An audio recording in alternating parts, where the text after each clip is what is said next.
produces 2 million pounds of overtly toxic waste a year. This is stuff that's listed on the EPA's toxic release inventory. And what Mosaic had been doing was commingling it with the phosphogypsum waste and shooting it up onto the gyp stack. And so now, whereas the phosphogypsum stacks are, the phosphogypsum is a hazardous waste. You know, all these terms are quite specific. They're terms of art: toxic, hazardous. Phosphogypsum is hazardous. But now that there's actual toxic waste up in there, for how long, nobody knows. Years, months, nobody knows. Now it has to be assumed that the phosphogypsum stacks themselves are toxic. We know they're radioactive. They used to build yellow cake. They used to make yellow cake uranium out of this stuff because it's so full of uranium.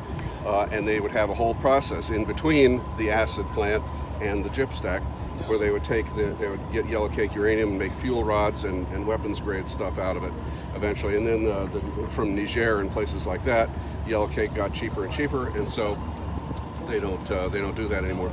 There's a couple of buildings here that they don't know what to do with because they're too hot. They can't tear them down. They can't dispose of them. They're just sitting there.